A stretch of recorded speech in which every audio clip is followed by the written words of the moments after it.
नमस्कार दोस्तों, स्वागत है आप सभी का हमारे YouTube चैनल आलोक ज्ञान गंगा में। मित्रों, हम हाजिर हैं फरेब एक प्रेम कहानी का 5वां भाग लेकर के। अगर आपने इस कहानी का अभी तक पहला, दूसरा, तीसरा और चौथा भाग नहीं सुना है तो डिस्क्रिप्शन में मैंने उसका लिंक दे दिया है, वहां से इसको सुनने से पहले इसके पहले भारे भागों को अवश्य सुने। तो चलिए अब 5वां भाग शुरू करते हैं। ये सच्चाई सबके सामने आते ही फिर तो जैसे रंजना के घर में कोहराम ही मच गया।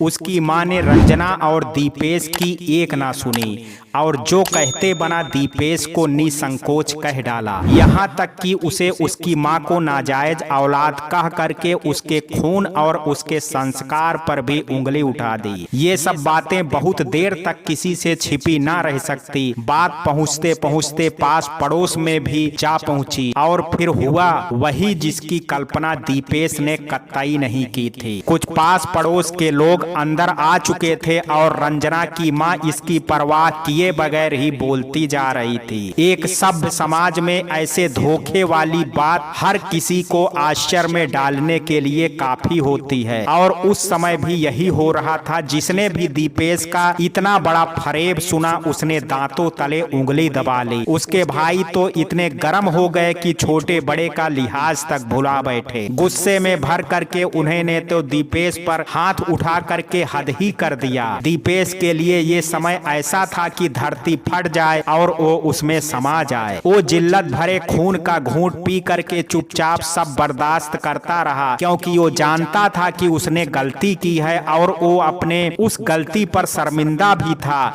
इसलिए तो बार बार इस चीज के लिए वो सबसे माफी मांग रहा था, लेकिन सब बेकार था। कोई कुछ सुनने को तैयार नहीं था। इतना सब कुछ हो ही रहा था कि उसके भाइयों ने आओ देखा ना ताओ थाने में जाकर के दीपेश के खिलाफ धोखाधड़ी की रिपोर्ट भी लिखवा दी।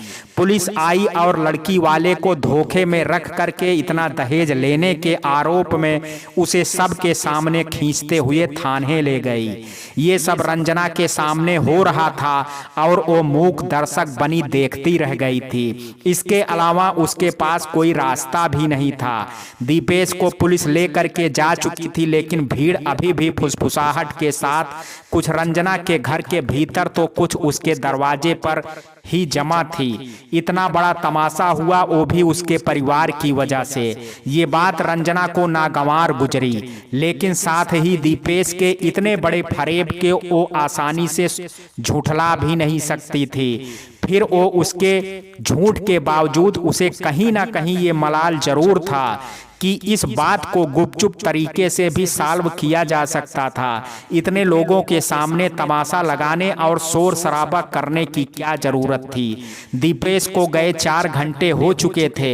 जहां एक तरफ वो कोने में बैठ करके आंसुओं में नहाए अपने नसीब को कोसती जा रही थी, वहीं दूसरी तरफ एक अजीब सी कसमकस में उतरती जा रही थी। वो सोच रही थी कि अब उसका और उसके बच्चे का क्या होगा, उसके भविष्य का क्या होगा। क्या अब उसे दीपेश से तलाक ले लेना चाहिए? नहीं नहीं, तलाक इसका सलूशन नहीं हो सकता है। एक तलाकशुदा लड़की को समाज किस नजर से देखता है इसका भान था उसे। तो फिर क्या करना चाहिए उसे? क्या दीपेश को माफ कर देना चाहिए? हाँ, यही सही होगा। एक ब्याहिता होते हुए भी बिन ब्याहिता की तरह खुद पर तलाकशुदा का ठप्पा लगा करके ताउम्र मायके में बैठे रहने से तो अच्छा है कि मैं अपने पति के साथ रहूं। वैसे भी इस रिश्ते को जोड़ने के लिए उसने सिर्फ झूठ ही तो बोला है। अपनी जिम्मेदारियों से मुंह तो नहीं मोड़ा। मुझ पर कभी गलती से भी हाथ तो नहीं उठाया। हाथ उठाना तो छोड़ो, उसने तो मुझसे कभी तेज आवाज में बात तक नहीं की। और तो और मुझे और कीकू को प्यार भी तो कितना करता है। क्या इतना काफी नहीं है उसे माफ करने के लिए? हाँ, मैं मानती हूँ उसने जो कुछ भी किया वो सही नहीं किया, लेकिन क्या उसके इस गलती की सजा मुझे मेरे बच्चों को और हमारे रिश्ते को मिलना ठीक होगा। नहीं, ये मैं हरगिज नहीं होने दूंगी। मुझे माँ से इस बारे में अभी बात करनी होगी। कहीं ऐसा ना हो कि मैं यहाँ चुपचाप मूक बनी सब देखती रहूं और वहाँ इतनी देर हो जाए कि कुछ समेटने लायक ही ना बचे। उन्हें ये केस वापस लेना ही पड़ेगा। मेरे खातिर ना सही, कीकू के खातिर ही सही, लेकिन उन्हें ये केस वापस लेना होगा। हाँ, यही सही होगा, मेरे और मेरे बच्चों के लिए भी। मन ही मन में इस निर्णय के साथ अब वो निश्चिंत हो चुकी थी और उसी निर्णय को ध्यान में रख करके वो जा पहुंची अपनी माँ के पास। उसका फैसला सुन पहले तो उसकी माँ कुछ भी सुनने को तैयार ना थी, लेकिन रंजना के अनुनय विनय और कीकू के आने वाले भविष्य का सोच वो केस वापस लेने को तैयार हो जाती हैं। रंजना की माँ के उठाए एक बेहतर कदम से दीपेश बाहर तो आ जाता है, लेकिन एक नए अवतार के साथ। वहां से आने के बाद वो तुरंत रंजना को तैयार होने को कहता है और अपने साथ चलने को कहता है, जिसका विरोध रंजना के घर में किसी ने भी नहीं किया और करता भी क्यों। आखिर रंजना दीपेश की जिम्मेदारी जो थी और फिर ये डिसीजन भी तो उन दोनों का ही था। वहां से निकल करके वो एक नंबर मिलाता है जो उसके दोस्त का नंबर था। इस वक्त अगर उसकी कोई कुछ मदद कर सकता था तो वो उसका वही दोस्त ही था। दोस्त ने उसकी बातों को सुना और उसके काम भी आया। 1 घंटे के अंदर उसने उसके रहने के लिए अपने किसी परिचित जगह पर किराए के एक मकान की व्यवस्था कर दी। गृहस्थी का सारा सामान पहले से ही मौजूद था, जो रंजना के दीपेश के घर से आने के बाद ज्यों का त्यों दीपेश के घर पर ही पड़ा था। दीपेश एक गाड़ी के थ्रू सारा नए घर में सामान ट्रांसफर करवाता है और जो कुछ भी कमी उसे नजर आता है वो उसे मार्केट से खरीद करके पूरा कर देता है। ये सब इंतजाम करने में उसे मात्र 6 घंटे लगे थे। अब रंजना एक अलग घर में अपने खुद के गृहस्थी की मालकिन थी, जो उसके लिए एक सुखद अनुभव था। लेकिन इसी के साथ दीपेश का उसके लिए बदला हुआ रवैया उसे परेशान भी कर रहा था। जो दीपेश उससे कभी तेज आवाज में बात नहीं करता था, वही दीपेश अब उससे बात बात पर खींचने लगा था। इधर बीते कुछ दिनों जो कुछ भी हुआ, निसंदेह वो दीपेश के लिए नॉर्मल तो नहीं था। यही सब सोच करके उसने भी दीपेश को ये सब भुलाने के लिए कुछ वक्त देना मुनासिब समझा और उसके इस तरह के बिहेवियर को बुरा नहीं माना। देखते देखते 4 साल का वक्त गुजर जाता है। इन 4 सालों में बहुत कुछ बदल चुका था। दीपेश प्रॉपर्टी डीलर के जगत में एक जाना माना नाम बन चुका था। स्वारा की शादी उसके माँ पिता की मर्जी से एक बहुत बड़े घराने में हो चुकी थी। कीकू एक प्यारी सी बहन पीहू का भाई बन चुका था। लेकिन इन सब में जो सबसे ज्यादा बदला था वो था रंजना के लिए दीपेश का रवैया, जो दिन पर दिन सख्त होता जा रहा था। रंजना ने भी शुरुआत में इसे हल्के में लेकर के सब कुछ समय पर छोड़ दिया, लेकिन इसी नजरअंदाजी में कब वो पुराने दीपेश को खोती चली गई उसे पता ही ना चला। बहुत बार ऐसा हुआ जब रंजना के रूठ कर मायके चले जाने पर दीपेश को अपनी गलती का एहसास हुआ और वो उसे मना करके ले आया और फिर धीरे धीरे ये मनाना भी खत्म हो गया, क्योंकि रंजना के भाई की शादी होने के बाद अब उसने दीपेश की बातों पर नाराज हो करके मायके जाना छोड़ दिया था, जिसका फायदा दीपेश खूब उठाने लगा था। वो कहते हैं ना कि चोट जैसे जैसे पुराना होता है दर्द बढ़ता चला जाता है। बस वही चोट दीपेश को भी लगी थी। रंजना तो सब कुछ भुला ही बैठी थी, लेकिन दीपेश समय के साथ सख्त और सख्त होता चला गया। इतने सालों में रंजना ने भी दीपेश के इस बदले रूप को सहजता से स्वीकार कर लिया था। करती भी क्यों ना, आखिर उसे समाज के दकियानूसी ख्याल का लिहाज जो रखना था और इसी के साथ अपने बच्चों का बेहतर भविष्य भी तो बनाना था। एक स्त्री की सबसे बड़ी विडंबना यही होती है कि वो कभी भी खुद के लिए नहीं जीती। वो जीती है तो समाज के बनाए झूठे आडंबरों, झूठे नियम कायदों के लिए, जिसमें उसके लिए एक लक्ष्मण रेखा तय होती है। अगर स्त्री ने गलती से भी अपना कदम उस लक्ष्मण रेखा के बाहर निकाल डाला तो उसका भी वही हश्र होगा जो त्रेता युग में जगत जननी माता सीता का हुआ था। कलयुग भले ही आ गया हो, लेकिन आज भी इस बात को झुठलाया नहीं जा सकता कि स्त्रियों को देखने परखने का समाज का मापदंड तो वही था जो तब था, वही आज है।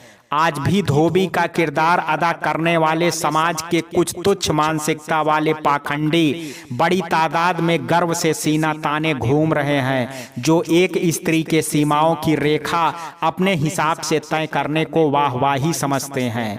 अपनी आप बीते में खो करके ये सफर कब खत्म हो गया, रंजना को आभास ही ना रहा। उसे होश तब आया जब उसकी मां ने उसे झकझोरते हुए ट्रेन से उतरने को कहा। ट्रेन से उतर करके वो ये देख करके खुश होने के साथ हैरान भी होती है कि पाखी उसे लेने के लिए स्टेशन पर बेसब्री से उसका इंतजार कर रही थी, जबकि इस बारे में उससे उसकी कोई बात नहीं हुई थी। पाखी ने उसे इसलिए कुछ नहीं बताया था क्योंकि वो रंजना को सरप्राइज देना चाहती थी। पाखी के हस्बैंड की मौत के 3 साल बाद आज जाकर के एक दूसरे से आमने सामने मिलना हो पाया था। इनका कहने को बहुत दूरी नहीं थी इनके शहरों के बीच, लेकिन घर गृहस्थी की जिम्मेदारियों ने इन्हें इतना वक्त ही नहीं दिया कि ये कभी खुद के बारे में सोच पाती। पाखी रंजना की मां को प्रणाम करने के साथ ही रंजना से बड़े हर्ष के साथ गले मिलती है। उन दोनों की आंखों में एक दूसरे से मिलने की खुशी साफ तौर पर देखी जा सकती थी। रंजना जो एक बार उसके गले लगी तो फिर काफी देर तक लगी ही रही। पाखी ने भी उसे खुद से दूर नहीं होने दिया, लेकिन 2 मिनट बाद ही उसे अपने कंधे पर कुछ गीला गीला महसूस होने लगा। उसने रंजना को खुद से अलग किया तो पाया कि रंजना का पूरा चेहरा आंसुओं से भीगा था। ऐसा नहीं था कि वो उन आंसुओं के कारण से अनजान थी, वो जानती थी कि रंजना को उसका ये सिंपल वाला लुक देख करके अच्छा नहीं लग रहा था। सुमेश के गुजरने के बाद एक दिन के लिए ही तो मिलना हो पाया था इनका, वो भी सुमेश के बुआ के घर। उस समय पाखी मायके में ही थी जब उसे सुमेश के एक्सीडेंट की वो मनहूस खबर मिली थी। कितना खुश था वो जब पाखी को लेने उसके मायके आ रहा था। अब उसे क्या खबर थी कि जिसे वो बेइंतहा मोहब्बत करता है आखिरी समय में उसका चेहरा देखना भी उसे नसीब नहीं होगा। और पाखी को भी क्या पता था जिससे मिलने को बेचैन इतना सज धज करके वो उसके आने का इंतजार कर रही है, वो आएगा लेकिन जिंदा नहीं। उसका पार्थिव शरीर देख करके पाखी तो जैसे पागल ही हो गई थी, लेकिन भगवान के आगे किसी का जोर कहाँ चलता है जो पाखी का चलता। उसका पार्थिव शरीर उसके बुआ के यहाँ ही लाया गया था और वहीं से उसका सारा क्रियाकर्म भी किया गया था। रंजना की आंखों में आंसू देख करके पाखी भी गमगीन हो गई थी,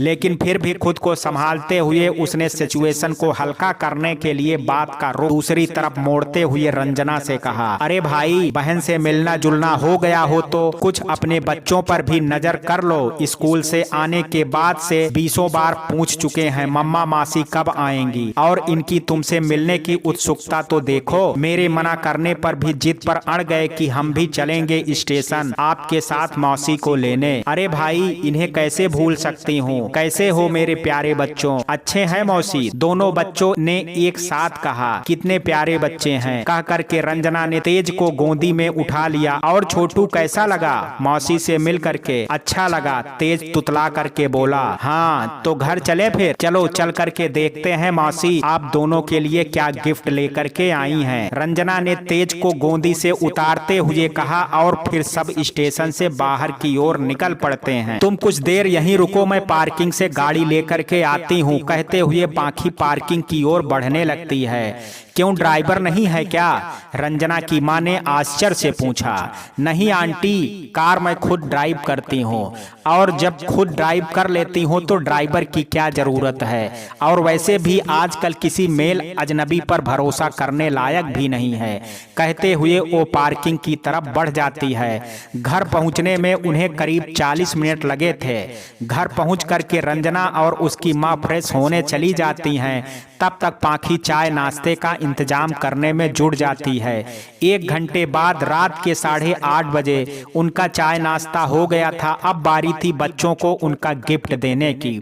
दोनों बच्चे उत्सुकता में आंखें गड़ाए बैठे थे कि मासी उनके लिए क्या लाई होंगी, और जैसे ही रंजना गिफ्ट बाहर निकालती है दोनों बच्चे खुशी के साथ चिल्ला उठते हैं, ओ वाह कार, वो भी रिमोट कंट्रोल, थैंक्स मौसी। कहते हुए दोनों अपनी अपनी कार उठाते हैं और अपने कमरे की तरफ जाने लगते हैं। अरे रुको तो, अभी एक गिफ्ट और है जो कि आप दोनों ने लिया ही नहीं। दोनों हैरानी से एक दूसरे का मुंह देखने लगते हैं, जैसे कहना चाह रहे हो इतना अच्छा गिफ्ट तो पहले ही मिल गया है और अब क्या गिफ्ट हो सकता है। रंजना जैसे ही चॉकलेट का पैकेट बाहर निकालती है, तन्मय खुशी से भर करके पूछता है, मौसी आपको कैसे पता कि हमें डेयरी मिल्क पसंद है? जैसे आपको पता था कि मौसी आने वाली हैं, वैसे ही मुझे पता है कि आपको कौन सी चॉकलेट पसंद है। थैंक्स अगेन मौसी। थैंक्स नहीं, मुझे तो कुछ और चाहिए आप लोगों से। और कुछ? हाँ कुछ और। अगर मैं आपसे वो चीज मांगूं तो क्या आप दोगे? रंजना के सवाल पर वो दोनों पाखी की ओर देखते हैं, फिर कुछ सोचते हुए कहते हैं, हाँ मौसी ठीक है, फिर एक प्यारी सी किस्सी दो और अपनी मासी को। वो दोनों रंजना के दोनों चिक पर किस्सी करते हैं और खुश हो करके अपने कमरे की तरफ दौड़ पड़ते हैं। ये देख करके तीनों हंसने लग जाती हैं। पाखी ने उन दोनों को उनका कमरा दिखाने के साथ ही उनका सामान भी उस कमरे में शिफ्ट करवा दिया था। बातें करते रात का डिनर लेते रात के 11 बज चुके थे। आज खाना रंजना की मां ने बनाया था। पाखी के मना करने के बावजूद उन्होंने उसकी एक ना सुनी और खाना बना करके ही मानी। वैसे तो पाखी ने फीमेल कुक रखा हुआ था, लेकिन तबीयत कुछ खराब होने की वजह से आज वो काम पर नहीं आई थी, इसलिए आज खाना बनाने में कुछ लेट भी हो गया था। नहीं तो रोज खाना 8 बजे तक बन जाया करता था।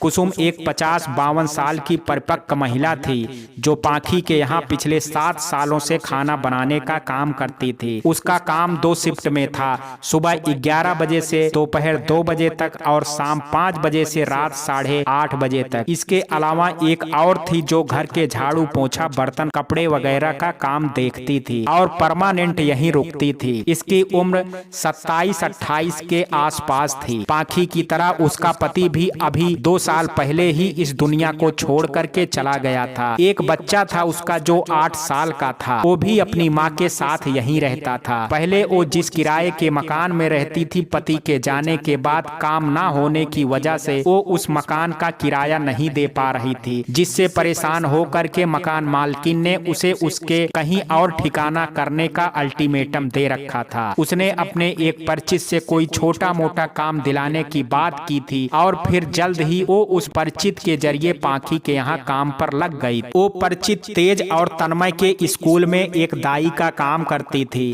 पहले तो वो उसे अपने ही स्कूल में रखवाने को सोच रही थी, लेकिन स्कूल में जगह खाली ना होने की वजह से वो स्कूल में आने जाने वाले पेरेंट्स से इस बारे में चर्चा करती थी। इसी दौरान एक दिन उसने पाखी से भी चर्चा की तो उसकी परेशानी सुन पाखी उसे अपने यहाँ काम पर रखने को तैयार हो गई। साथ ही ये भी सुविधा दे दिया कि वो चाहे तो अपने बच्चे के साथ मेरे यहाँ रह भी सकती है। उसे काम के साथ ही फ्री में रहने का ठिकाना भी मिल रहा था। इससे अच्छी बात उसके लिए और क्या हो सकती थी। बस इतना सुनते ही उसने वहाँ रहने के लिए खुशी खुशी हाँ कर दिया था। उस दिन के बाद से वो पाखी के यहाँ ही रहने लगी थी। धीरे धीरे उसे यहाँ काम करते 1.5 साल से अधिक का समय हो चला था। अपना काम पूरी ईमानदारी और तन्मयता से करने की वजह से लता जल्द ही पाखी की विश्वास पात्र और परिवार के सदस्य की तरह बन गई थी। इतना कि उसके सहारे घर और बच्चों को छोड़ करके जरूरत पड़ने पर पाखी कहीं भी आ जा सकती थी। रंजना से पाखी ने उसका परिचय कराते समय जब ये कहा कि रंजना इससे मिलो, ये लता है, हमारी बहन तो नहीं लेकिन बहन से कम भी नहीं, तो पाखी का इतना अपनापन देख लता की आंखों में आंसू आ गए। उसके भावुक होते हुए कहा था कि दीदी ये तो आपका बड़प्पन बड़प्पन है कि आप मुझे अपनी बहन का दर्जा देती हैं, वरना मुझ जैसी बेवा, गरीब और अनाथ को तो कोई इज्जत की नजर से नहीं देखता है। ये तो मेरे उस जन्म के कोई अच्छे कर्म रहे होंगे जो मुझे आप जैसी मालकिन मिली।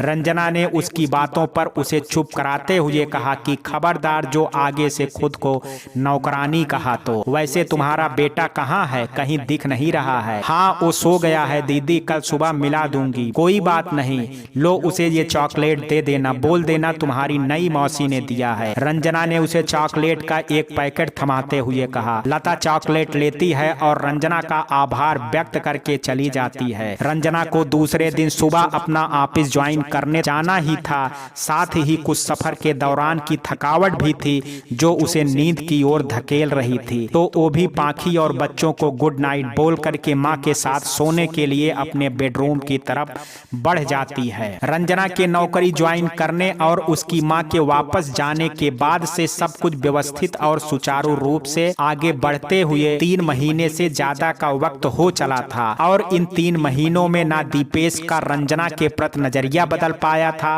और ना ही उसकी समझ। हाँ, रंजना की लाइफ जरूर बदल गई थी। अब वो रंजना से मैडम साहिबा जो बन गई थी। अभी तक का ये उसके जीवन का सबसे अनोखा और अलग एहसास था। वो खुश थी अपने जीवन को लेकर के। उसने जो सपने देखे थे वो सच हो गए थे। यहाँ तक पहुँचने में उसे कम जद्दोजहद नहीं करनी पड़ी थी। इतना आसान नहीं था उसके लिए एक माँ होकर के ममता से वंचित होना और इतनी परेशानी से गुजरने के बाद भी हार ना मानना। आज उसकी काबिलियत किसी पहचान की मोहताज नहीं थी। दीपेश और दीपेश जैसे संकुचित और छोटी सोच रखने वाले लोगों को इससे सबक लेने की जरूरत थी। बहुत सोचने विचारने के बाद एक दिन उसने फोन किया था दीपेश से ये कहने के लिए कि वो बच्चों की कस्टडी उसे चाहिए, क्योंकि अब वो इस लायक हो गई है कि अपने बच्चों को खुद के दम पर एक अच्छा भविष्य दे सकती है। तब उसकी बातों को सुनकर के जोर से हंसा था दीपेश। उसने उसे बधाई देते हुए तंज किया था कि चलो, खुशी हुई जानकर कि तुम अपने पैरों पर खड़ी हो गई हो और ये देख करके भी कि तुम्हारी मेहनत रंग लाई और तुम ये कहने के लायक तो हुई कि बच्चों की कस्टडी तुम्हें चाहिए। लेकिन मेरा जवाब अब भी वही है जो पहले था। मेरे बच्चों को पालना तुम्हारे बस का नहीं है। तुम आज भी उन्हें वो लाइफ स्टाइल नहीं दे पाओगी जिनकी उन्हें आदत है। लेकिन हाँ, तुम्हारी नौकरी से एक फायदा ये जरूर हुआ है कि अब तुम्हें दूसरों पर आश्रित नहीं रहना पड़ेगा, जो कि एक अच्छी बात है। बहुत बहुत बधाई तुम्हें तुम्हारे इस मुकाम तक आने के लिए। वाकई बहुत मेहनत की है तुमने। लेकिन तुम्हें एक बात नहीं भूलनी चाहिए कि तुम्हारे इस कामयाबी के पीछे किसी और का भी हाथ है। जानना नहीं चाहोगी कि कौन है वो? उसका नाम है दीपेश दीक्षित। हंसते हुए हाँ, वैसे ये मजाक नहीं है, सच में इसका सारा श्रेय मुझे जाता है, जिसके लिए तुम्हें मुझे एक बार तो थैंक्स बोलना ही चाहिए। पूछो कैसे? अरे पूछो भाई। नहीं पूछना, चलो मैं ही बता देता हूँ। अब देखो ना, सारी मेहनत मशक्कत तो तुमने यहाँ से जाने के बाद ही की है। यहाँ तुम्हारा निकलना और वहाँ तुम्हारे ललक का जागृत होना। ना मैंने तुम्हें जाने को कहा होता और ना ही तुम्हारे अंदर मेहनत की ललक आती। वैसे एक बात और मानना पड़ेगा, मायके की सच्ची हमदर्द हो तो। अरे भाई, मायके का दर्द बर्दाश्त जो नहीं कर पाई। यहाँ तो फ्री में सब कुछ मिल रहा था तो कभी मेहनत करने की सूझी ही नहीं। थोड़े दिन मायके की रोटी क्या तोड़ी, हाथ पैर के साथ दिमाग भी काम करने लग गया। हाँ, ये भी बढ़िया है। रंजना बिना किसी प्रतिक्रिया के उसकी बातों को चुपचाप सुन रही थी और अंदर ही अंदर मुस्कुरा रही थी। वो जानती थी कि उसके नौकरी वाले खबर से दीपेश के अंदर खलबली मच गई थी और कहीं ना कहीं उसके अहम को चोट भी पहुंचा रही थी, जो उसके बोलने के अंदाज से साफ साफ महसूस किया जा सकता था।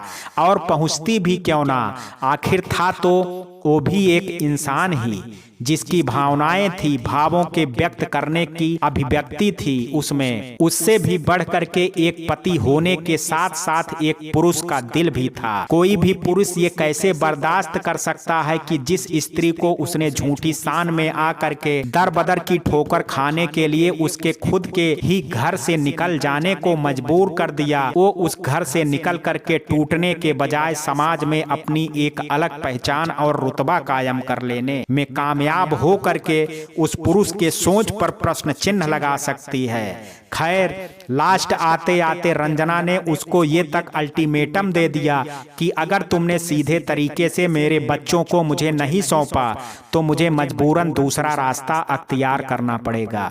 जिसके जवाब में दीपेश ने ये कह करके फोन रख दिया कि तुम्हें जो करना है करो, लेकिन बच्चे मेरे पास ही रहेंगे। दीपेश के फोन रखने के साथ ही रंजना का माथा ठनकता है। ये कौन था? किसकी आवाज थी ये? कहीं दीपेश ने?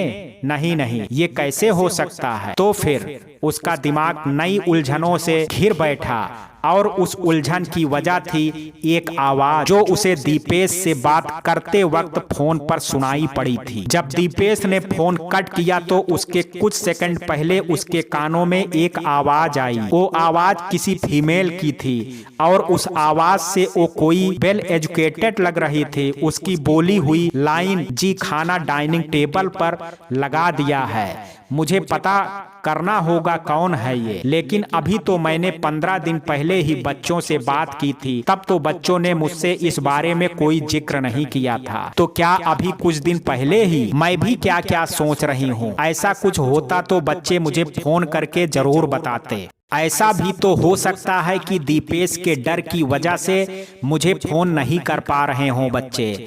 दीपेश ऐसा कैसे कर सकता है, वो भी मुझसे बिना डिवोर्स लिए? ये तो सरासर गलत है।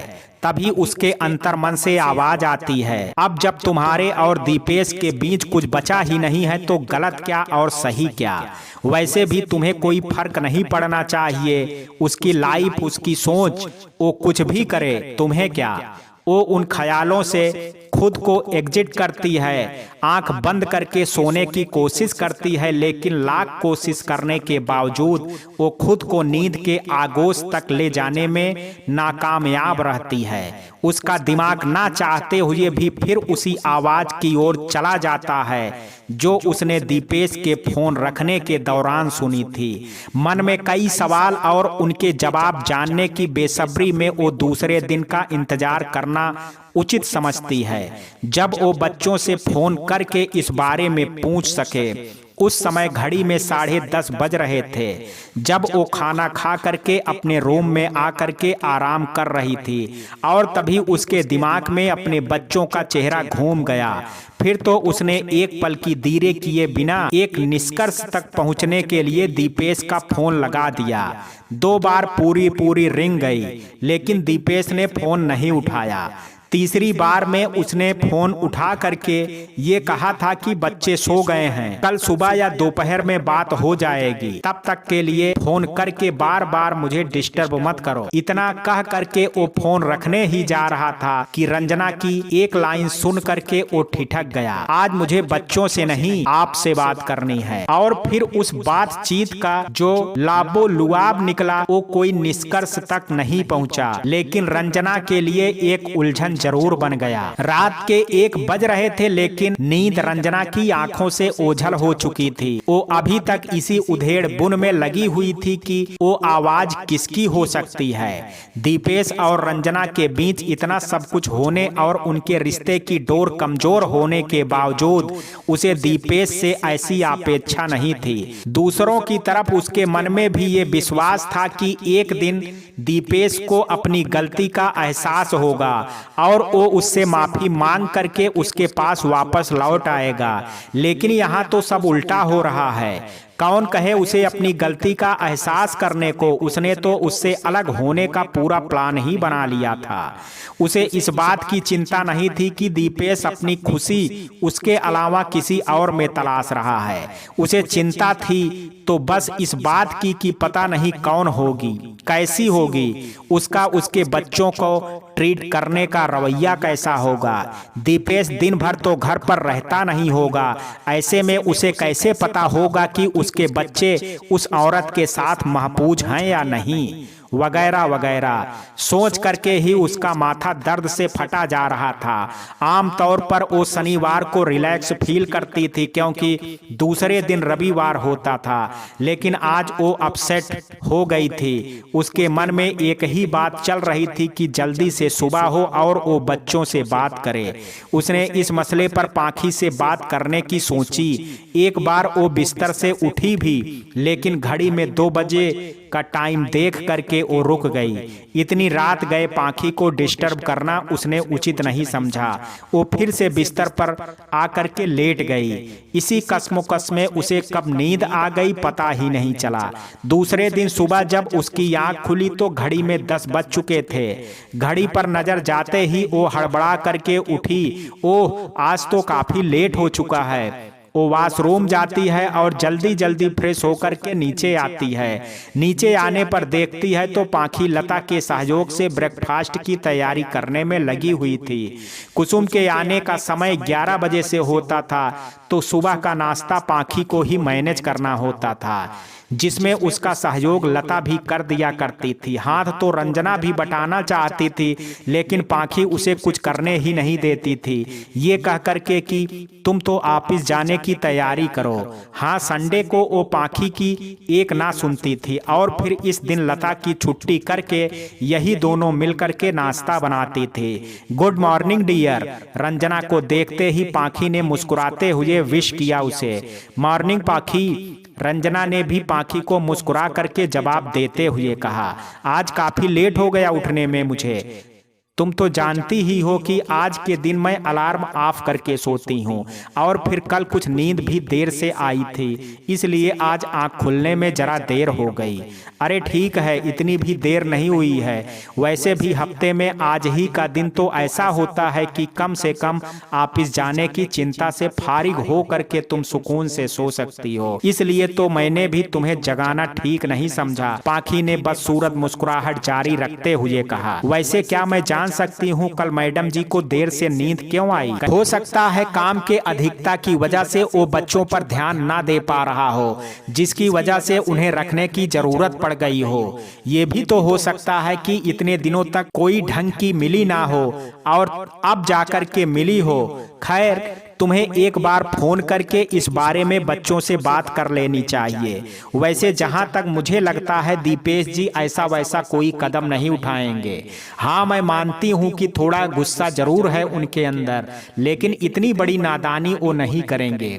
ये मत कहो पाखी, करने को वो आदमी कुछ भी कर सकता है। अब देखो ना, मुझे कहाँ पता था कि एक छोटी सी बात का बतंगड़ बना करके मेरे चरित्र पर उंगली उठा करके मुझे मेरे ही घर और मेरे ही बच्चों से दूर कर देगा वो। लेकिन ये तक कर दिया उसने। आजकल किसी भी रिश्ते पर आसानी से विश्वास करने लायक नहीं है। किसके मन में किसको लेकर के क्या चल रहा है, कौन सा रिश्ता किसको कब धोखा दे दे, कुछ कहा नहीं जा सकता। कह तो सही रही हो तुम। ऐसा करो, एक बार फोन मिलाओ दीपेश जी से, मैं बात करती हूँ। नहीं पाखी, कोई फायदा नहीं। जो बंदा अपनी पत्नी का सम्मान नहीं करता वो तुम्हारा सम्मान क्या खाक करेगा। मैं नहीं चाहती कि तुम उससे इस संबंध में कोई भी बात करो। ओके मेरी माँ, तुम कह रही हो तो नहीं करूँगी। खुश, लेकिन बच्चों से तो बात कर सकती हो ना तुम? हाँ, अब तो बच्चों से बात करके ही पता चलेगा कि माजरा क्या है। बच्चों से बात करने के इरादे से रंजना ने दीपेश के नंबर पर कॉल लगाया, लेकिन कॉल बिजी आ रहा था। 2-2 मिनट पर उसने 3 बार ट्राई किया, लेकिन तीनों बार फोन इंगेज ही जा रहा था। 10 मिनट रुक करके उसने फिर से कॉल लगाया और इस बार नंबर स्विच्ड ऑफ बता रहा था। रंजना की समझ में नहीं आ रहा था कि आखिर ये हो क्या रहा है। दीपेश ने फोन क्यों ऑफ कर दिया? क्या वो मुझसे बच्चों को दूर करने के लिए ऐसा कर रहा है या फिर बात कुछ और ही है? बहरहाल बात जो भी कुछ हो, लेकिन दीपेश ये ठीक नहीं कर रहा है। उसे मुझे स्पष्टीकरण स्पष्टीकरण देना ही होगा। इस तरह से वो मुझे मेरे बच्चों से दूर नहीं कर सकता, बिल्कुल भी नहीं। वो दोनों बात कर ही रही थी कि इतने में तेज रोती हुई शिकायती लहजे में पाखी के पास आकर के खड़ा हो गया। मम्मा, भैया ने मुझे गंदा कहा और मारा भी। नहीं मम्मा, भाई झूठ बोल रहा है, मैंने इसे कुछ भी नहीं कहा और ना ही मारा। पीछे से तन्मय भी आ गया अपनी सफाई देने। नहीं मम्मा, भैया सच नहीं कह रहा है। तन्मय, ये क्या सुन रही हूँ मैं? तेज झूठ क्यों बोलेगा? देखो बेटा तेज, आपका छोटा भाई है ना, ऐसा नहीं करते। सॉरी बोलो तेज को। नहीं मम्मा, मैंने इसे नहीं मारा और मैं इसे सॉरी भी नहीं कहूंगा, कहते हुए तन्मय तेजी से अपने कमरे की ओर भाग जाता है। तन्मय तन्मय पुकारते हुए पाखी भी तन्मय के पीछे भागती है। मैंने आपसे कुछ कहा? तेज को सॉरी बोलो। नहीं बोलूंगा, तन्मय ने पूरी ढिठाई से कहा।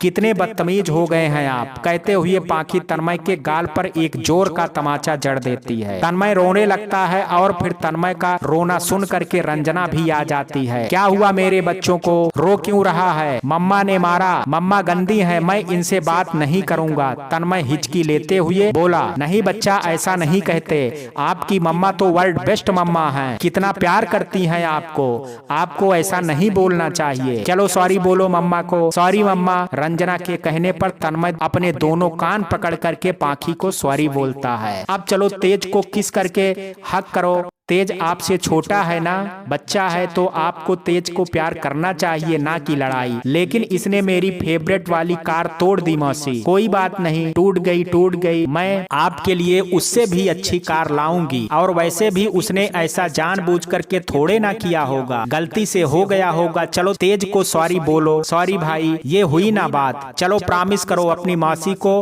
अब से आप तेज से लड़ाई नहीं करोगे और उसका पूरा ख्याल रखोगे। प्रॉमिस मौसी, अब से मैं भाई से बिल्कुल भी लड़ाई नहीं करूंगा।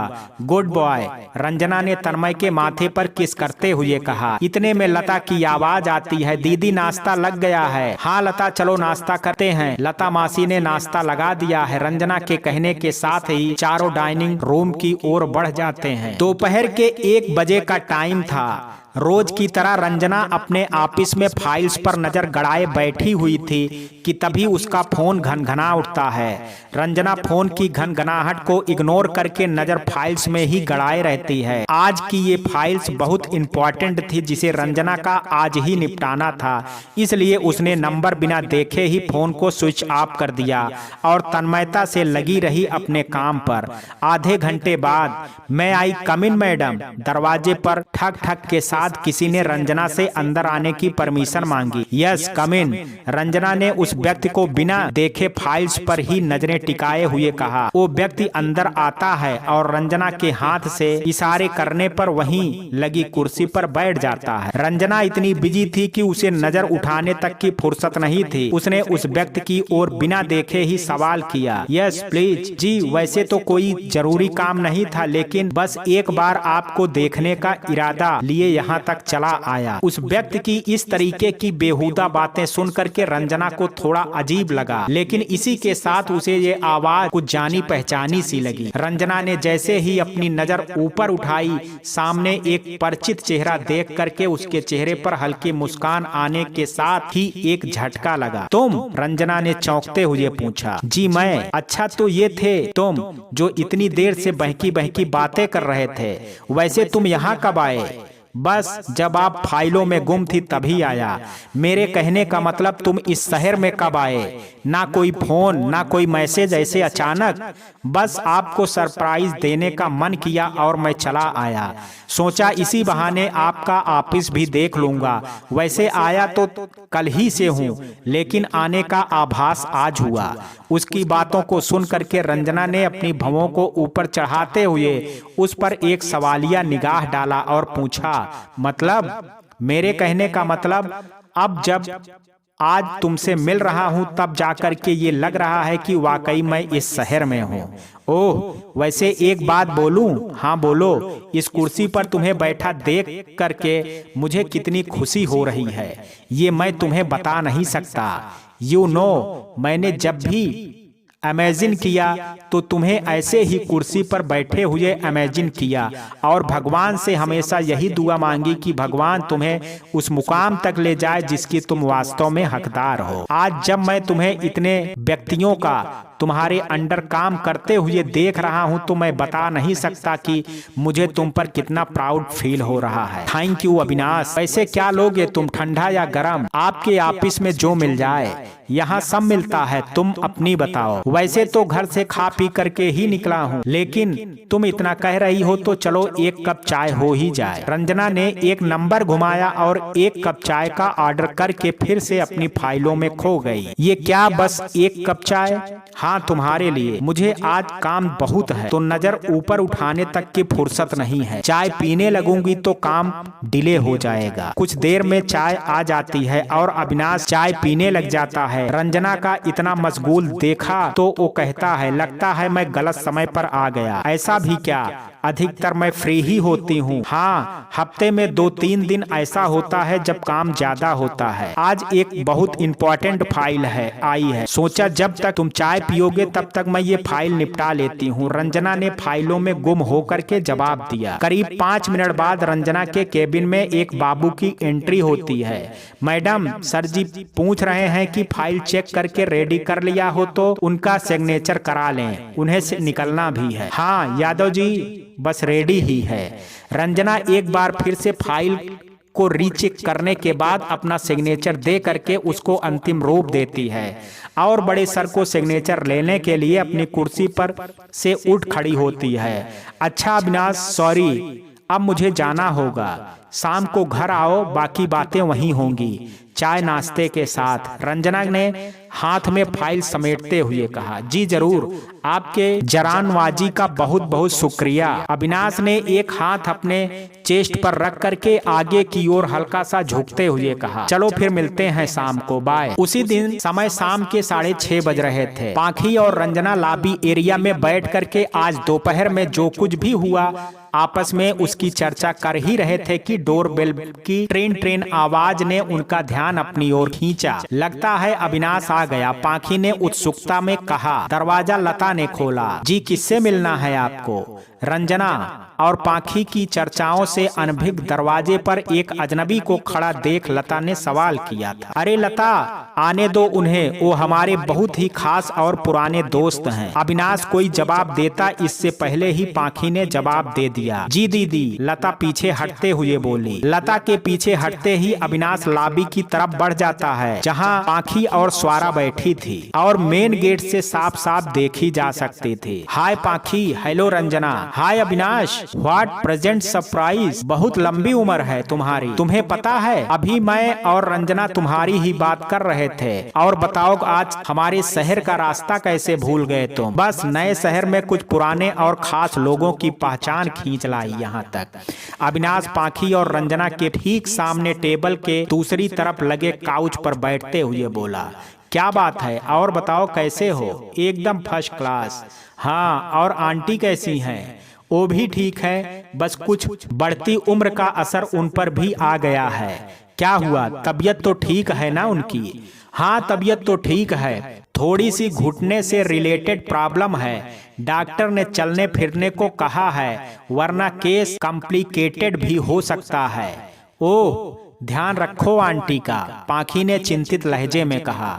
हाँ, जितना हो सकता है रखता ही हूँ, लेकिन अब सारा दिन घर पर रह भी तो नहीं सकता ना। तुम तो जानती हो कि बैंक का काम कितना व्यस्तता पूर्ण होता है। एक बार जो 10 बजे घर से निकलता हूँ तो फिर सीधे शाम के 5 बजे ही फुर्सत पाता हूँ। वो तो है, इसलिए तो हम लोग तुमसे कह रहे थे कि शादी कर लो, कम से कम आंटी जी का कोई अपना ख्याल रखने वाला ही तो होगा और इसी बहाने उनका मन भी लगा रहेगा। लेकिन नहीं, तुमने तो जैसे जिद ही पकड़ ली है उनको और खुद को तकलीफ पहुँचाने की। अरे ऐसी कोई बात नहीं है, वैसे भी मैंने माँ के देखभाल की पूरी व्यवस्था की हुई है। अब यहाँ नया शहर, नई जगह है तो व्यवस्था करने में कुछ दिन का टाइम लगेगा, लेकिन मैं मैनेज कर लूंगा। उसकी बातें सुन करके पाखी और रंजना एक दूसरे का मुंह देखने लगती हैं और फिर एक साथ उनके मुंह से निकलता है, नया शहर नई जगह, मतलब मेरा ट्रांसफर इसी शहर में हो गया है और कल से मुझे ज्वाइन भी करना है। अब ये इंतफाक ही तो है और एक तरह से मेरे लिए अच्छा भी है। मेरा ट्रांसफर जिस शहर में हुआ है वहां तुम लोग भी हो। अरे वाह, ये तो बहुत अच्छी बात है। चलो अब आंटी भी बोर नहीं होंगी। फुर्सत के क्षणों में उनका हमारा साथ जो मिलता रहेगा। क्यों रंजना? हाँ हाँ, क्यों नहीं, ये भी कोई कहने की बात है। हाँ तो बताओ भाई, क्या खिदमत की जाए आपकी? मेरा मतलब क्या पीना पसंद करोगे, चाय या कॉफी? भाई मुझे तो चाय ही पसंद है। ये क्लासी लोग के चोचले मुझे जरा कम ही पसंद आते हैं। वैसे भी मुझे समय के साथ अपनी आदत और पसंद बदलने में जरा भी यकीन नहीं है। पाखी कुसुम को खुद के लिए काफी, रंजना के लिए ब्लैक टी और अविनाश के लिए मिल्क टी बनाने के लिए साथ ही कुछ स्नैक्स लाने को कह करके अभी आती हूँ बोल करके वहां से चली जाती है।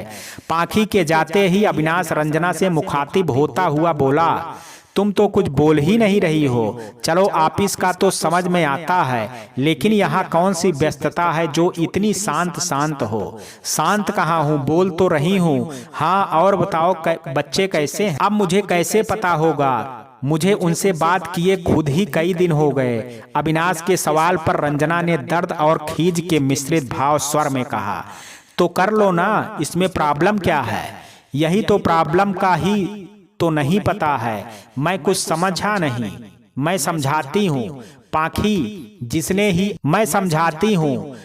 जिसने ही आते हुए उनकी बातों को सुन लिया था, रंजना के बगल में बैठते हुए बोली, दरअसल ये है कि दीपेश इधर 2-3 दिनों से रंजना का फोन ही नहीं उठा रहा है। फोन नहीं उठा रहा है, लेकिन क्यों यही तो नहीं पता है। इसके पीछे कुछ तो रीजन होगा। ऐसे कैसे अचानक से फोन उठाना बंद किया? हाँ रीजन तो है, लेकिन इसमें कितनी सच्चाई है ये हमें नहीं पता है। किस सच्चाई की बात कर रही हो? तो वो क्या है कि अभी 2 दिन पहले ही रंजना ने दीपेश को फोन किया था बच्चों की कस्टडी के बारे में बात करने के लिए, और फिर उस दिन जो कुछ भी उनके बीच हुआ वो सारी बातें पाखी ने अविनाश को बता डाली। बस उसी के बाद से दीपेश रंजना का कॉल अवॉइड कर रहा है। समझ में नहीं आ रहा है कि आखिर उसके दिमाग में चल क्या रहा है। इसके पहले तो रंजना जब भी कॉल करती वो बिना किसी प्रतिक्रिया और सवाल के रंजना से बच्चों की बात करवा देता था, लेकिन अब वो तो ये बात मेरी समझ में शायद उस रंजना की बच्ची को कस्टडी लेने वाली बात अच्छी नहीं लगी, और ये सब वो बच्चों को रंजना से दूर करने के लिए कर रहा है। जहां तक उस आवाज की बात है तो इस बारे में बगैर सच्चाई जाने कुछ कहा नहीं जा सकता। वैसे अगर रंजना चाहे तो मैं दीपेश से इस मामले में बात करके सच्चाई का पता लगा सकता हूँ। हो सकता है वो मेरा फोन उठा ही ले। तुम भी ना अविनाश, ये कैसी बातें कर रहे हो? अभी क्या तुम्हारी वजह से मेरी लाइफ में कम उलझने हैं जो तुम मेरी उलझन और बढ़ाने की बात कर रहे हो? क्या कहोगे तुम उससे फोन करके कि मुझे रंजना की बहुत फिक्र है? ये सब बातें मुझे रंजना के थ्रू पता चली हैं। मैं भी इस वक्त वही हूँ जहाँ रंजना है, क्योंकि मेरा ट्रांसफर मुरादाबाद से लखनऊ होना एक इंतफाक है। तुम्हें क्या लग रहा है अविनाश, क्या वो तुम्हारी बातों पर विश्वास कर लेगा? बल्कि ये सब करके तुम सिचुएशन को संभालने के बजाय मुझे उसकी नजरों में और गलत साबित कर दोगे। रंजना सही कह रही है अविनाश, पाखी ने रंजना की बात का समर्थन करते हुए कहा। ओह, इतना दूर तक तो मैंने सोचा ही नहीं। शायद तुम लोग सही कह रही हो, लेकिन किसी ना किसी को कभी ना कभी तो पहल करनी ही पड़ेगी। कब तक ऐसा चलेगा? दीपेश के दिमाग में क्या चल रहा है ये जानना भी तो जरूरी है। हाँ जरूरी है, मगर इस रास्ते नहीं, इसके अलावा कोई और रास्ता भी होगा जिससे हम दीपेश की मंशा का पता लगा सकें। इतने में कुसुम नाश्ते का ट्रे लेकर के आ जाती है। तीनों नाश्ता करने लगते हैं। इसी के बीच अविनाश कुछ सोचने वाली मुद्रा में, वैसे अगर तुम बुरा ना मानो तो मेरे पास एक सुझाव है। मुझे लगता है इस चीजों से दीपेश को रास्ते पर लाया जा सकता है। दिल में हसरत थी तेरे चाहत में खिलखिलाने की, क्या खबर थी मिलेगी सजा तुमसे दिल लगाने की। कर लेंगे मोहब्बत में जख्म सहना भी मंजूर, लेकिन एक दफा कह दो कि क्या कीमत है चोट खाने की। चाहत इतनी सी फकत जुस्तजू है तुमसे मेरी, बिखर जाऊं तेरे पहलू में आरजू है इतनी मेरी। क्यों जरूरत पड़ी इस तरह से अजमाने की, इंतजार अब भी तेरा है उम्मीद तेरे आने की। मोबाइल में धीमी आवाज में बज रहा ये गजल रंजना के आंखों के कोर को गीला कर चुका था। आज वो इन आंसुओं को रोक नहीं पा रही थी और ना चाहते हुए भी अपनी मजबूरी पर फपक करके रो पड़ी थी। वो यही सोच रही थी कि आखिर क्या गलती थी उसकी। दीपेश को चाहा ही तो था, किसी से प्यार करने की उसे इतनी बड़ी सजा कैसे मिल सकती है। कैसे एक पत्नी और एक माँ होते हुए भी वो इन रिश्तों से वंचित रह सकती है।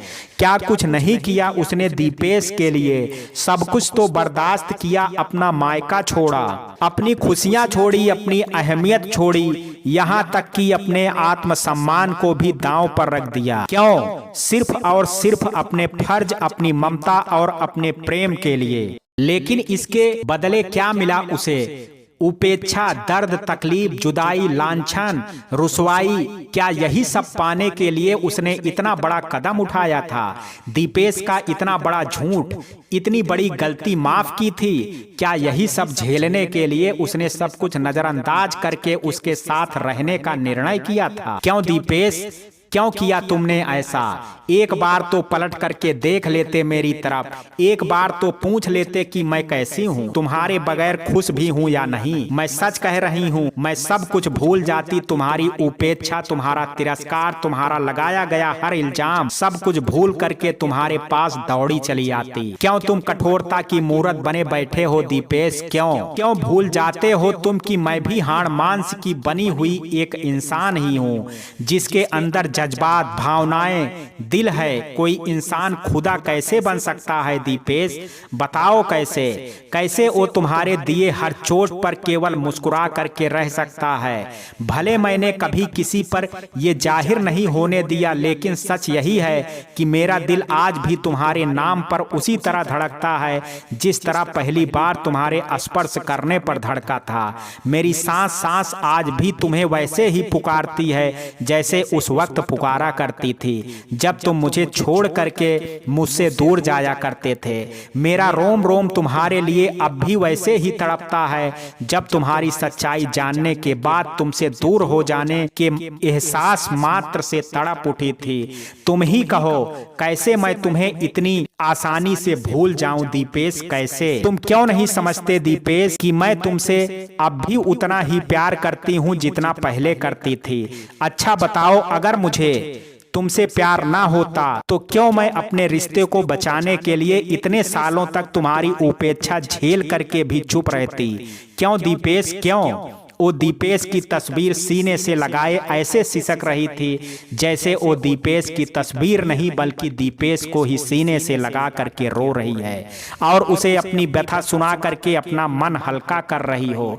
ये अविनाश भी ना बिना सोचे समझे कुछ भी बोलता है। नहीं, मुझे अविनाश की बातों को इतना सीरियसली नहीं लेना चाहिए।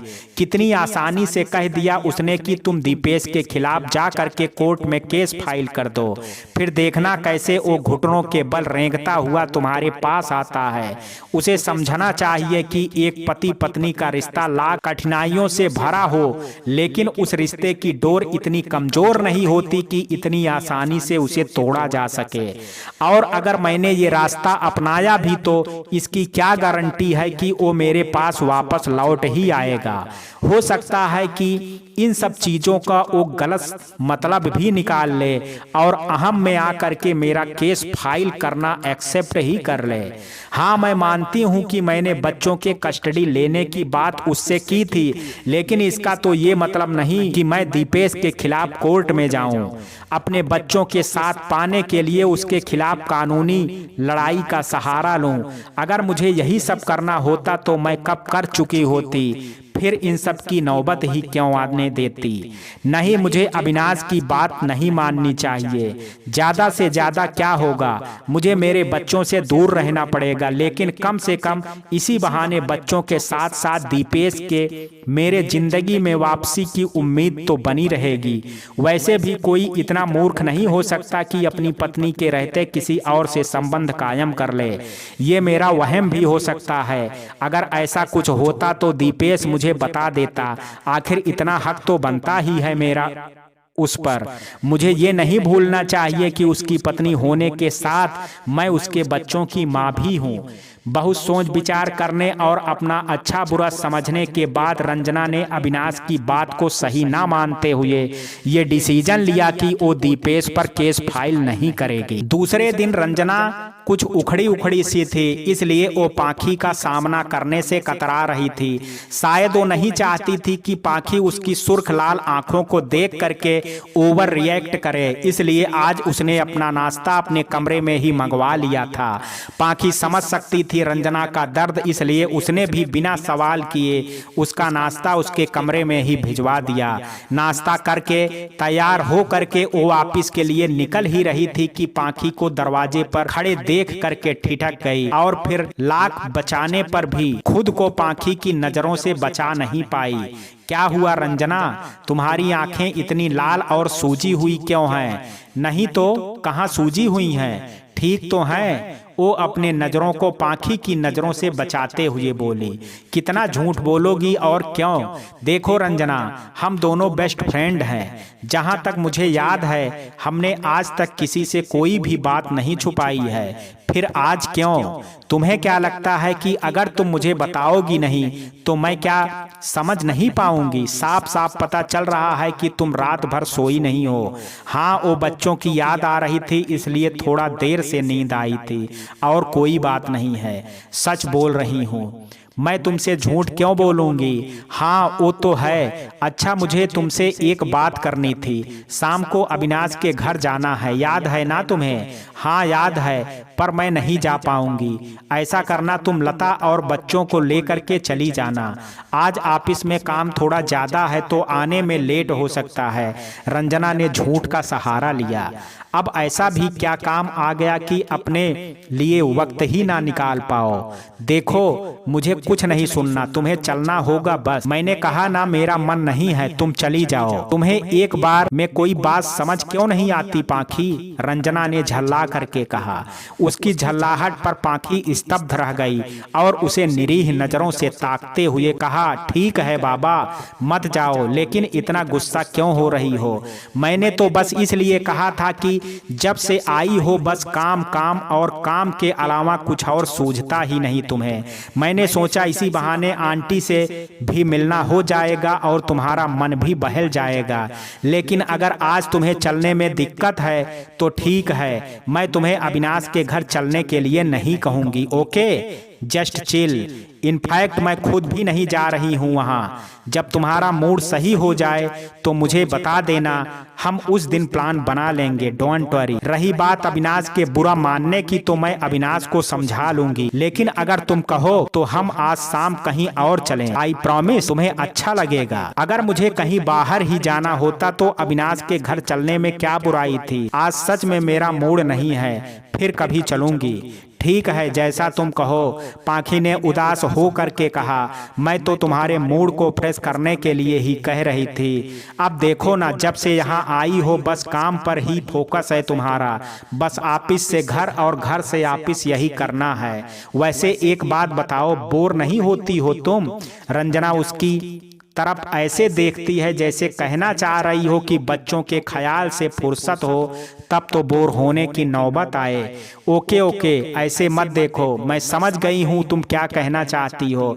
मैडम बोर हो करके भी कहाँ बोर होती हैं। मैंने ही गलती कर दी तुमसे ये कह करके। जाओ ऑफिस जाओ, देर हो रही होगी तुम्हें।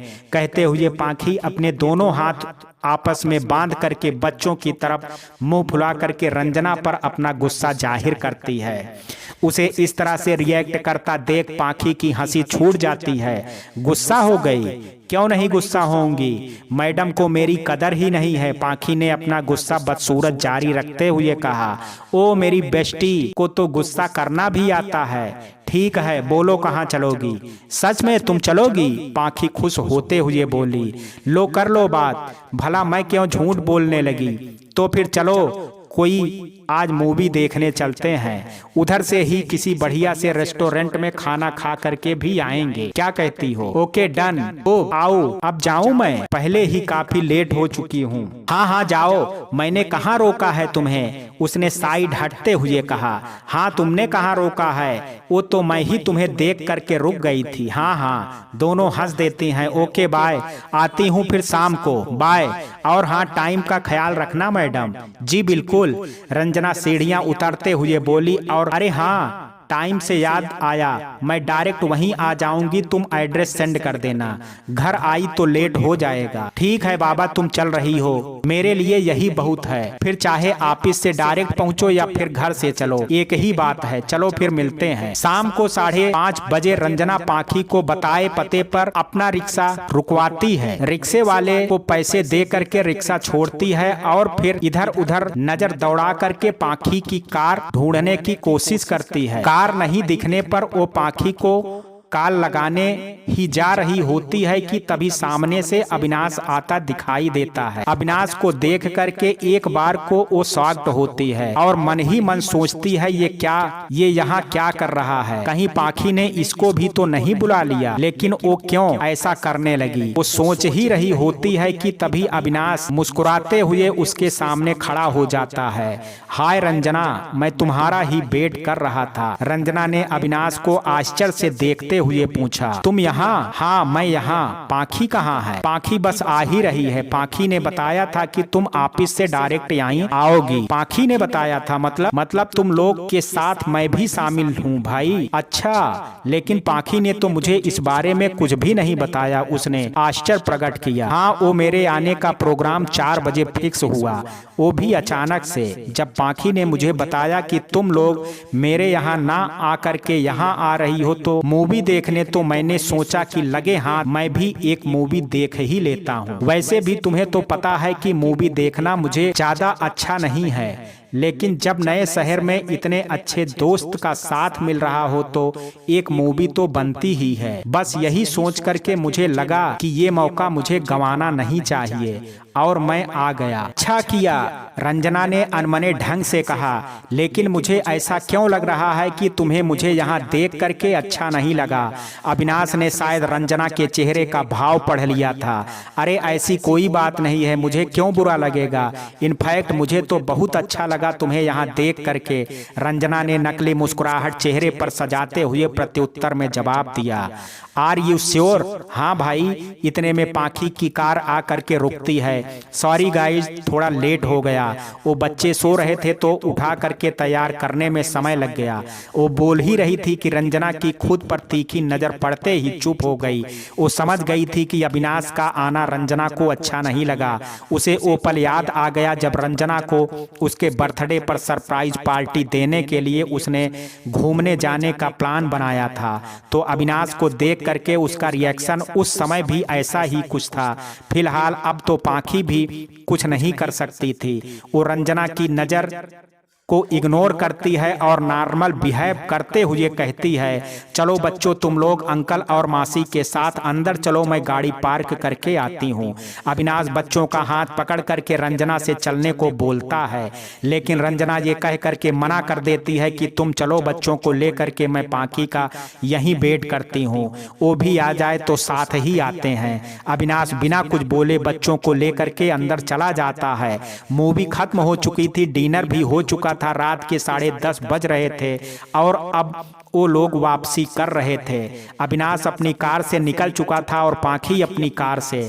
इसी बीच पाखी ने उसे सहज करने की पूरी कोशिश की थी, लेकिन रंजना को तो अविनाश को देख करके जैसे मूड ही ऑफ हो गया था। उसने अविनाश को न जताते हुए जरूरत के हिसाब से हाँ हूँ करके ही काम चलाया था। रंजना अभी भी चुप ही थी। शायद पाखी पर अपना गुस्सा उतारने का उसका ये तरीका था। रंजना को इस तरह से गुमसुम देख पाखी से रहा नहीं जाता और वो बोल पड़ती है, अरे यार तुम नाहक ही ओवर रिएक्ट कर रही हो, इसमें इतना नाराज होने वाली क्या बात है। तुम शायद भूल रही हो कि अविनाश हमारा सबसे अच्छा दोस्त ही नहीं बल्कि हमारा सबसे अच्छा शुभचिंतक भी है। हाँ तो ठीक है ना, लेकिन उसका इस तरह से हमारे साथ आना मुझे जरा भी अच्छा नहीं लगा। लेकिन क्यों, तुम समझ नहीं रही हो पाखी, हमारी जिंदगी अब पहले से बहुत अलग है। पहले हम लोग अपने मम्मी पापा के यहाँ थे, हम पर कोई बंदिशें नहीं थी, चाहे जहां दोस्तों के साथ आ जा सकते थे, क्योंकि हम पर उनका विश्वास था और उनका वो विश्वास हमने टूटने भी नहीं दिया था। लेकिन वो तब की बात थी, अब सिचुएशन कुछ और है। हाँ मैं मानती हूँ वो हमारा अच्छा दोस्त है, लेकिन दुनिया की नज़र में किसी लड़के के साथ होने के लिए अच्छा दोस्त होना काफी नहीं होता। उसके लिए जरूरत होती है रिश्ते की पहचान की। एक तरह से देखा जाए तो हमारा उसका कोई रिश्ता नहीं है। देखने वाले तो ये नहीं समझेंगे ना कि वो हमारा शुभचिंतक या हमारा अच्छा दोस्त है, वो तो गलत मतलब ही निकालेंगे। अरे मेरी माँ, तुम भी ना पता नहीं किस सेंचुरी में जी रही हो। जमाना कहाँ से कहाँ पहुँच चुका है और तुम अभी भी अपने दादी नानी के जमाने में जी रही हो। और वैसे भी जमाने को किसी के पर्सनल लाइफ से क्या मतलब, जो मतलब रखने वाले हैं वो भी तो उनका पता है कि हम कैसे हैं। देखो भाई, मुझे तो दुनिया क्या कहती है इससे कोई फर्क नहीं पड़ता, क्योंकि मुझे पता है कि हम गलत नहीं हैं। गलत वो हैं जो किसी लड़के लड़की का साथ देख करके गलत सोच पाल लेते हैं। किसने कहा कि तुमसे कि एक लड़का लड़की अगर पुराने फ्रेंड हैं तो एक साथ बाहर नहीं निकल सकते। मुझे लगता है कि तुम भी दीपेश जी के साथ रहते रहते उन्हीं के जैसे सोचने लगी हो, तभी तो एक छोटी सी बात पर इतना ओवर रिएक्ट कर रही हो। बात छोटे बड़े की नहीं है पाखी, बात है हमारे संस्कारों की जो हमें इसकी इजाजत नहीं देते। भूल गई तुम कि हम लोगों की लाइफ का एक ही फंडा था, लड़कों से नो दोस्ती। तो क्या ये हमारे पिछड़ेपन की पहचान थी? नहीं पाखी, ये हमारे अपने खुद के संस्कार थे जो हमें इसकी इजाजत नहीं देते थे। तो वो अविनाश इतना अच्छा और दूसरे लड़कों से अलग था कि हमें उसे और उसकी दोस्ती को लेकर के कभी भी कोई शिकायत नहीं हुई। लेकिन इसका मतलब ये बिल्कुल भी नहीं कि हम उसके साथ बेधड़क कहीं भी चलते हैं। शादी के बाद हम शादीशुदा लड़कियों पर समाज ऐसे पाक दोस्ती पर भी उंगली उठाने का कोई मौका नहीं छोड़ता। इसलिए दोस्ती रख रहे हैं, अच्छी बात है, लेकिन अपने तक ही रखें तो बेहतर होगा। हमें ऐसा काम करने से बचना चाहिए जिससे समाज को हमारे बारे में बोलने का मौका मिले। ओके, सॉरी, गलती हो गई, तुम जीती मैं हारी, आइंदा से मैं इस चीज का विशेष ख्याल रखूंगी। खुश? लेकिन मैं भी क्या करती, उसने इस तरह से कहा था कि मैं उसे मना ही नहीं कर पाई। तुम्हारे समझाने पर समझ गई कि दोस्त खुद तक ही सीमित रखना चाहिए, क्योंकि दोस्ती की सच्चाई सिर्फ हम ही जानते हैं। दुनिया तो सिर्फ सच्चाई को बिना समझे उंगली उठाना जानती है। पाखी ने रंजना की बात का समर्थन करते हुए रंजना का गुस्सा शांत करने के लिए उसकी हाँ में हाँ मिलाना ही ठीक समझा। अब तो हंस दो, और फिर रंजना पाखी के कहने पर मुस्कुरा देती है। मित्रों, कहानी के इस भाग में आज इतना ही। शेष कहानी कल सुनेंगे भाग 6 में। कहानी का ये भाग आपको कैसा लगा, आप अपनी राय मुझे कमेंट बॉक्स में जरूर दीजिएगा। वीडियो अगर पसंद आया हो तो वीडियो को लाइक, शेयर और चैनल को सब्सक्राइब करना ना भूलें। कल मिलते हैं कहानी के शेष भाग के साथ, भाग 6 में। तब तक के लिए जय हिंद, जय भारत।